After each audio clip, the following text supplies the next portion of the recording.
আসসালামু আলাইকুম। দর্শক, দুর্নীতির বিরুদ্ধে সর্বাত্মক অভিযান শুরু করতে যাচ্ছে অন্তর্বর্তী সরকার।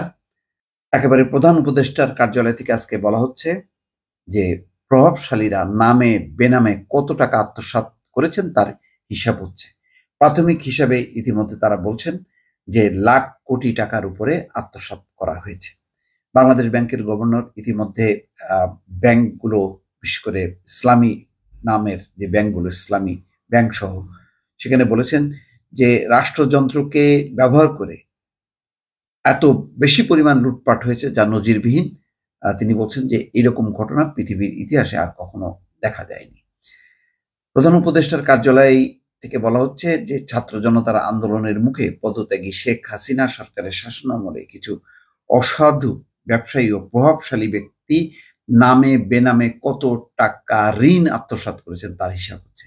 দর্শক, বুঝতেই পারছেন এই সালমান এফ রহমান সহ আমাদের এস আলম আরো কতজন, তার কোনো ইয়াত্তা নেই, তারা কি পরিমাণ ঋণ আত্মসাৎ করেছেন। যে ঋণের টাকা তারা ফেরত দিচ্ছেন না, বরং আত্মসাৎ করেছেন, তার হিসাব তারা সামনে নিয়ে আসছেন।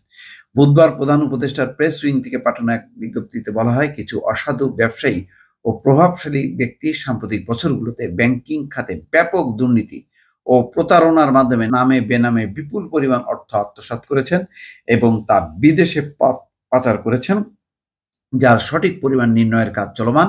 আত্মসাৎ করা অর্থের পরিমাণ লাখ কোটি টাকার বেশি বলে ধারণা করা হচ্ছে। প্রভাবশালী ব্যক্তিদের নাম উল্লেখ না করে বিজ্ঞপ্তিতে বলা হচ্ছে, এ ধরনের দুর্নীতি ও অর্থ পাচারের সঙ্গে সংশ্লিষ্ট ব্যাংক ও আর্থিক প্রতিষ্ঠানগুলো ইতিমধ্যে সংস্কার কার্যক্রম শুরু হয়েছে। এরই মধ্যে ইসলামী ব্যাংক, সোশ্যাল ইসলামী bank, national bank, United commercial bank, global ইসলামী ব্যাংক, ইউনিয়ন ব্যাংকের পরিচালনা পর্ষদ পুনর্গঠন করা হয়েছে।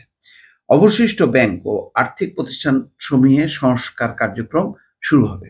বিজ্ঞপ্তিতে বলা হচ্ছে, ব্যাংকগুলোর নতুন ব্যবস্থাপনা কর্তৃপক্ষের মাধ্যমে আত্মসাৎ হওয়া অর্থের প্রকৃত তথ্য সংগ্রহ করা হবে এবং তাদের মাধ্যমে আত্মসাৎকৃত অর্থের প্রকৃত পরিমাণ নির্ণয়ের জন্য অডিট কার্যক্রম শুরু করা হবে। অর্থ আত্মসাৎকারী ব্যক্তিদের বিচারের প্রতি সরকারের কঠোর মনোভাব ইঙ্গিত করে প্রধান উপদেষ্টা দপ্তর থেকে বলা হচ্ছে, ব্যাংকগুলোর নতুন ব্যবস্থাপনা কর্তৃপক্ষ, বাংলাদেশ ব্যাংকের ফাইন্যান্সিয়াল ইন্টেলিজেন্স ইউনিট, পুলিশের অপরাধ তদন্ত বিভাগ ও দুর্নীতি দমন কমিশনের সহায়তায় আত্মসাৎকারীদের স্থানীয় সম্পদ অধিগ্রহণ এবং বিদেশে পাচার করা অর্থ ফেরত আনার মাধ্যমে আত্মসাৎ করা অর্থ পুনরুদ্ধারের কাজ শুরু হয়েছে। অর্থ ফেরত আনার বিষয়ে বিদেশি বিভিন্ন সংস্থার সহায়তা চেয়ে ইতিমধ্যে যোগাযোগ শুরু করেছে সরকার।